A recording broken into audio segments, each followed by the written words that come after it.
이번에는요.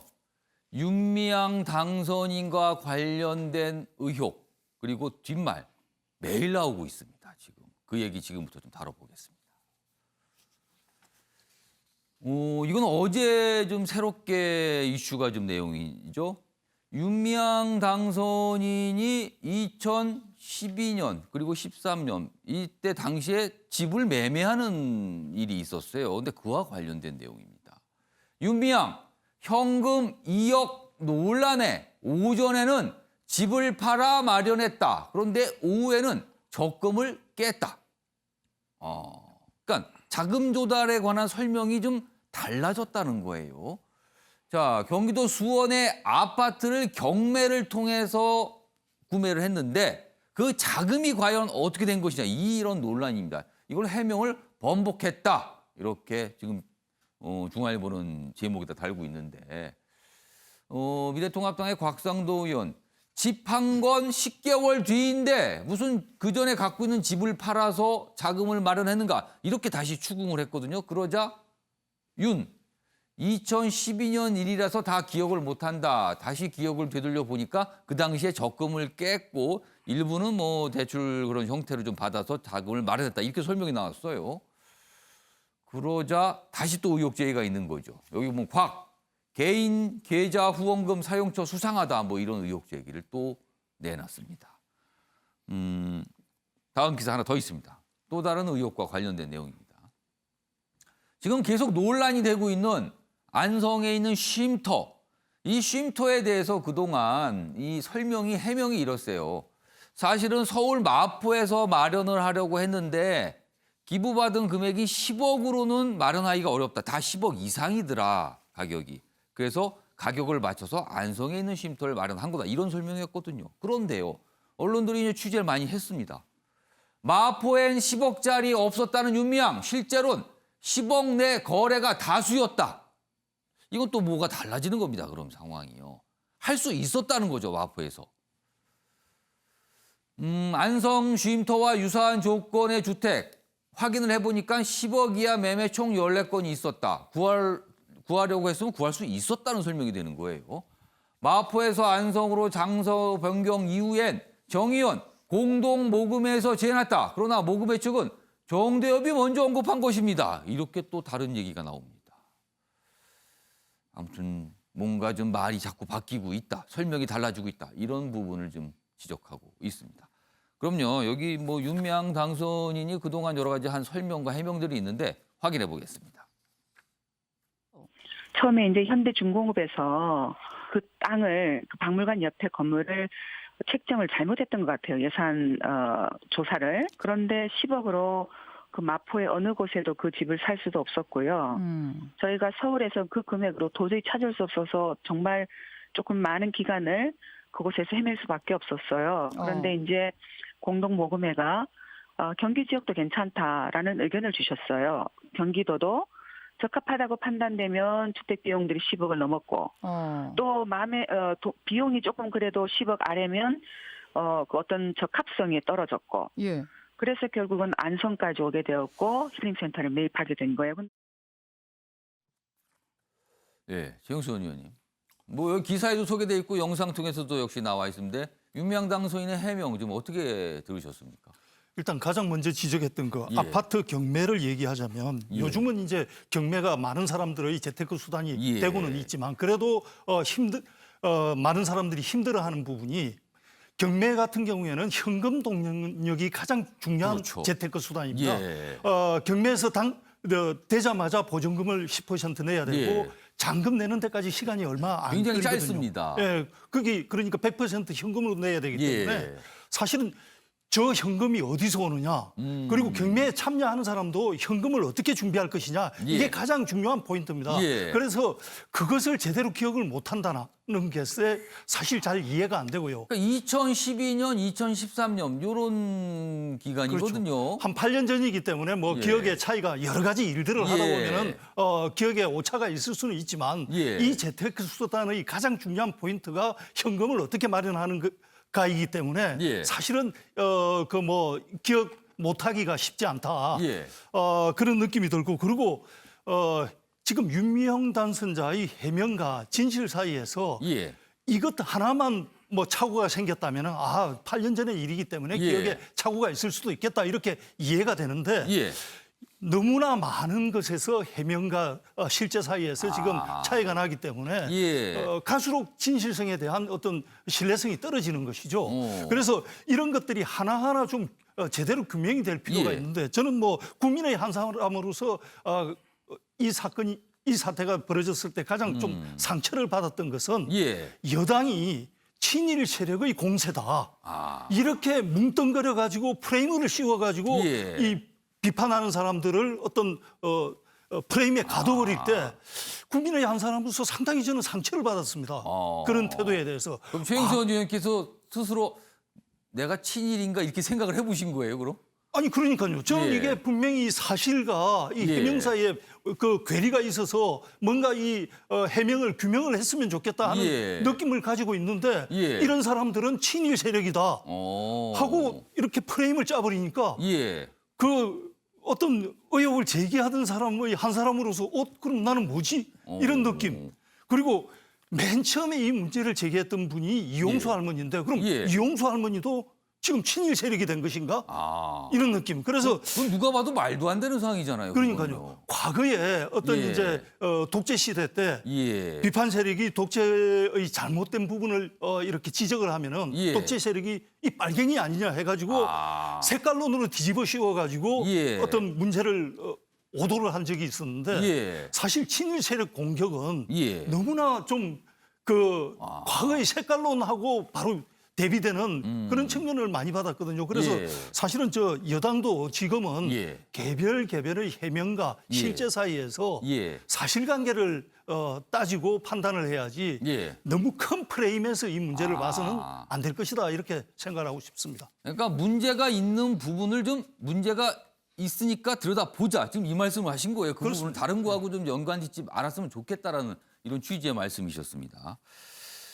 지금 뭐 여기 아파트, 그러니까 경매로 구입한 아파트 관련된 자금 얘기인데요. 다음 기사는요.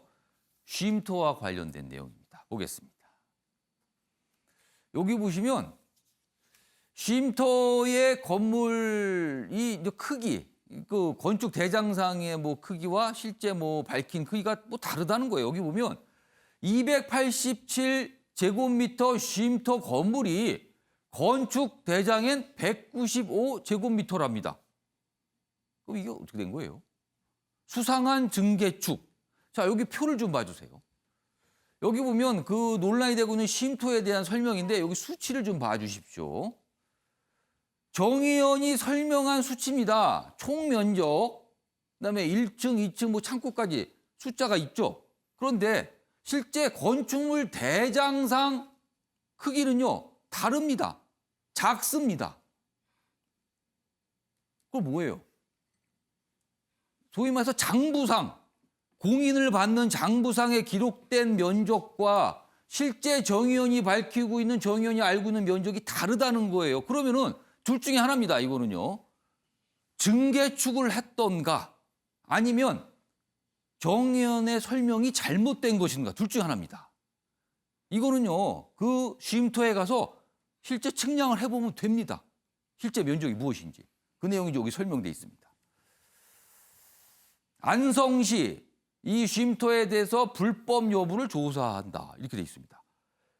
육미향 부친 거주 외부 창고 건축물 대장 등본에는 없어. 그리고 전체적인 면적이 지금 설명에 차이가 있다는 거예요. 대장상.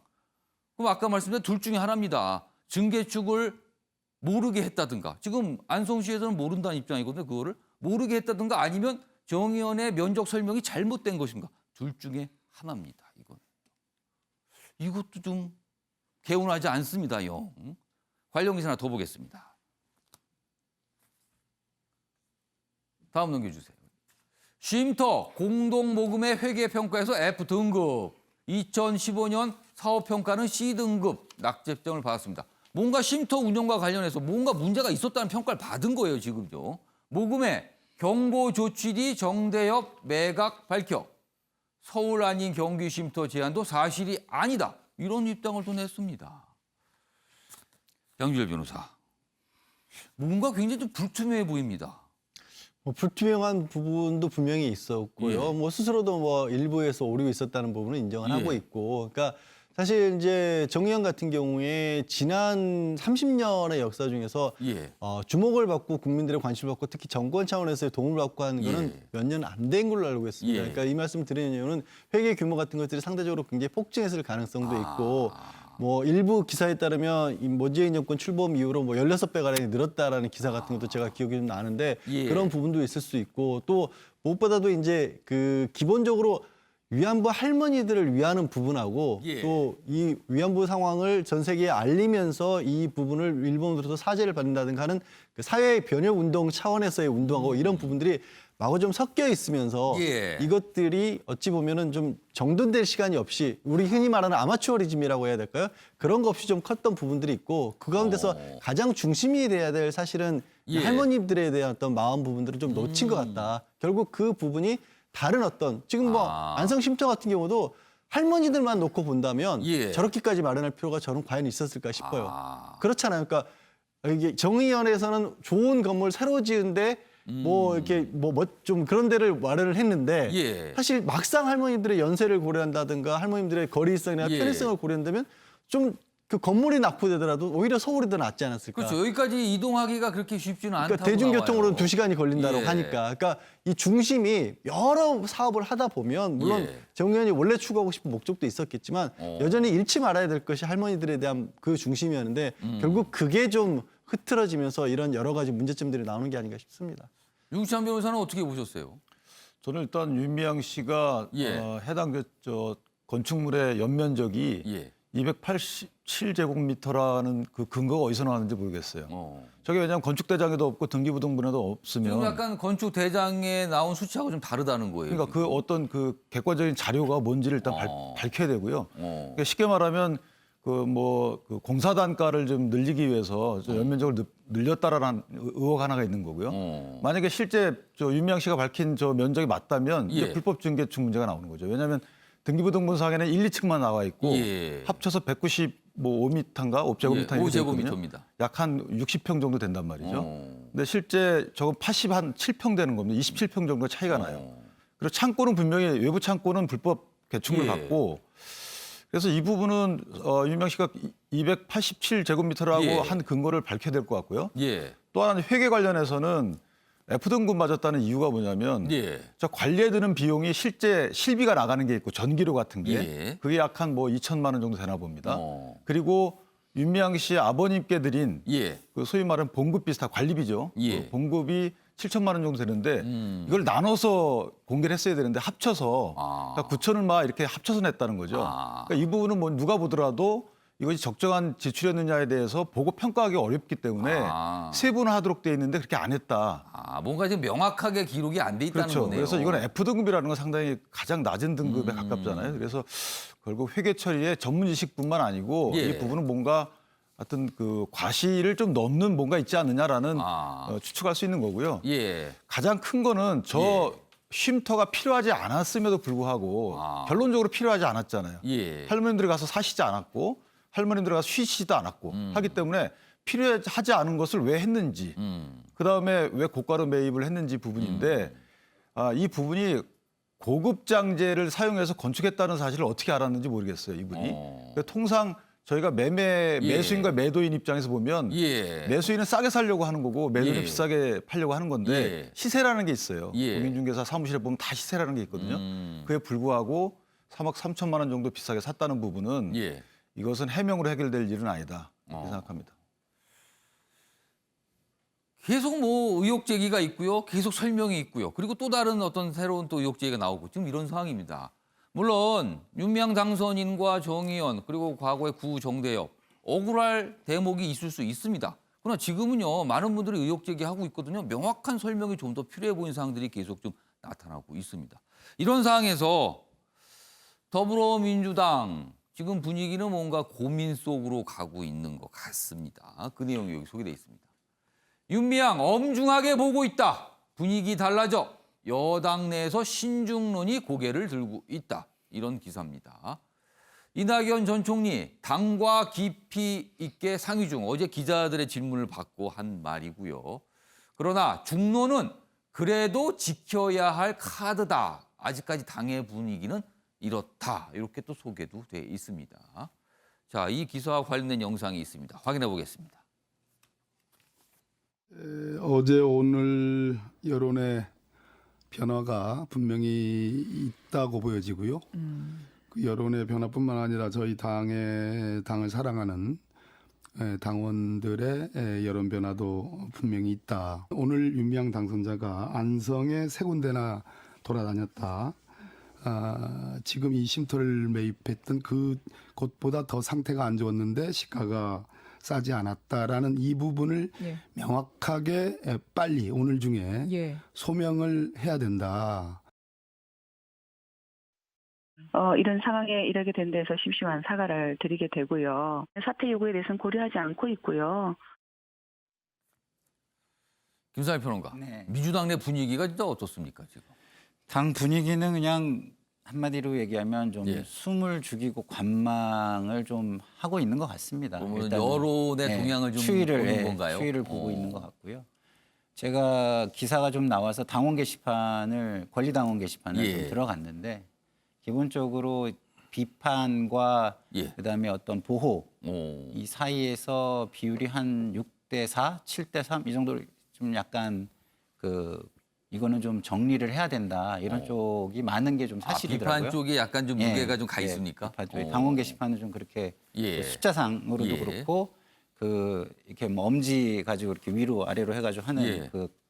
버튼 있잖아요. 버튼도 사실상 위로 이렇게 비판하는 쪽으로 예. 지지하는 찬성하는 쪽 기류가 좀 더 많은 어떤 분위기입니다. 그러니까 지금 이 윤미향 당선자가 예. 지금 두 가지가 저는 문제인 것 같아요. 앞으로 공인이 되실 거잖아요. 예. 공인으로서 활동할 자세가 돼 있나? 그게 문제고요. 그러려면은 해명을 이렇게 대충 해명하고 쉽게 넘어가려는 방식의 해명은 하면 안 됩니다. 아. 정확하게 해야지. 예. 예, 국민 납득할 수 있게 예. 해야 되고.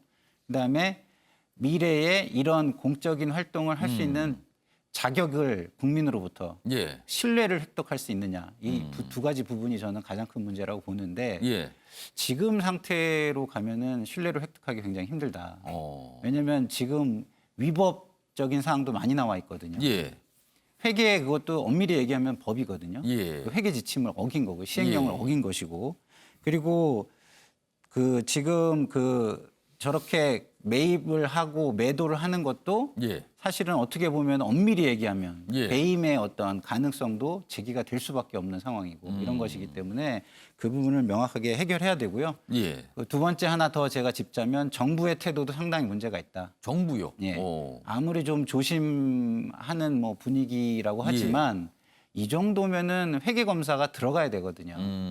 다른 단체는 회계 검사 들어갔을 거예요. 이거 완전 이중잣 됩니다. 이 정도 논란이 됐으면 들어갔다는 그렇죠. 거네요. 왜냐하면 보조금관리법 36조에 의하면 예. 필요시에는 회계 검사를 할 수가 있어요, 정부가. 근데 이거를 들여다보지 않는다는 것도 문제고 그다음에 이렇게 주택구입과 관련해서 이렇게 자금 출처가 거짓 해명이 되고 사회적인 논란이 있을 정도면 국세청은 세무조사를 해야 됩니다. 이거는. 근데 이런 부분도 안 하고 있다는 것은 예. 정부의 태도도 자칫 잘못하면 국민의 어떤 질타의 대상이 되지 않을까 좀 우려스럽습니다. 그래서 그런가요? 일부 기사 내용을 제가 잠시 소개해드리면은 앞서서 여러 가지 논란이 있었던 양정숙 당선인이 있었습니다. 양정숙 당선인의 경우와 이번에 윤미향 당선인의 경우를 비교하면서 당시에는 굉장히 즉각적으로 뭔가 제명 조치도 있었고 뭐 이렇었다. 그러나 이번에서는 여권에서 반응이 좀 그렇게 즉각적이지가 않다. 뭐가 차이가 좀 있다. 이런 지적도 좀 있거든요. 이건 어떻게 그러니까 양정숙 생각하세요? 당선인은 진짜 어떻게 보면은 예. 개인의 문제일 수도 있지만 예. 이 지금 윤미향 당선인의 문제는 이 사회의 문제예요. 그리고 우리가 앞으로 어떤 국민의 예. 힘을 가지고 해결해야 될 문제가 있는데 그 문제를 함께 잘 할 수 있느냐, 그 동력을 확보할 수 있느냐 이 문제로 가는 거거든요. 그렇기 예. 때문에 어떻게 보면 굉장히 큰 차이가 있는 건데 말씀하신 대로 이 부분에 대한 지금 당의 태도는 뭐 또 이게 굉장히 큰 문제이기 때문에 더 조심스러운 걸 수도 있거든요. 사실은. 좀 자칫 굉장히 좀 사안 자체가 좀 심각할 수 그렇죠. 있으니까. 그렇기 때문에 또 정체성의 문제도 예. 있고 여러 가지가 있기 때문에 모든 거를 확실하게 확인하고 가자라는 조심성이 좀 필요하다는 그런 부분도 있는데 어쨌든 좀 국민에게는 예. 그런 걸 해결하려는 적극적인 어떤 노력의 모습 정도는 보일 필요는 있겠다 이런 생각이 듭니다. 최영선 의원께서는 지금 같은 상황에서 여당에서 좀 어떻게 해야 된다고 보세요? 일단 아까 양정숙 당선인과 비교하면은 공과가라는 측면에서 보면은 예. 양정숙 당선인 같은 경우에는 과는 최근의 과는 보이지만 공은 무엇이냐 했을 때 공과가를 비교할 게 없는 거죠. 그런데 정의연 같은 경우에는 지금 예.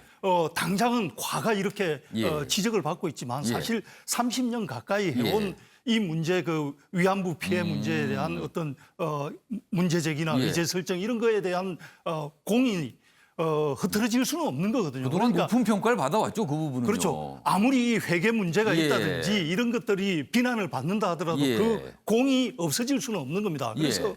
여당 입장에서 그 부분에 대한 고민은 있겠죠. 분명히 공이 있고 지금 과가 있을 때 이것을 예. 어느 비중으로 둘 것이냐 예. 이 부분은 있는데 저는 우리 사회의 어느 분야이든지 간에 성역이 있어서는 안 된다. 그렇게 본다면은 30년 가까이 해온 공은 공대로 두고 예. 지금 문제 제기되고 있는 과에 대해서는 이것만 집중적으로 또 따로 볼 필요가 있다. 그렇게 본다면은 사실은 윤미향 당선자가 정치인으로서 이미 발을 이제 내디뎌 버린 거 아니겠습니까? 그러면 정치인은 검찰 수사가 나올 때까지 기다리는 게 정치인의 도리가 아니고 정치인은 사실 이런 의혹적이나 사회적 문제 제기가 있었을 때 예. 도의적 책임을 지는 것까지 다 받아들여야 이제 정치인의 그 기본 자세라고 본다면은 저는 여당이 계속해서 두고 보자 할 단계는 아니다. 뭔가 자체 조사를 통해서 자체 판단을 해야 된다 이렇게 봅니다. 그러니까 뭔가 정치적인 판단을 좀 해야 될 때가 아닌가 뭐 이런 지적을 좀 해 주셨습니다. 알겠습니다.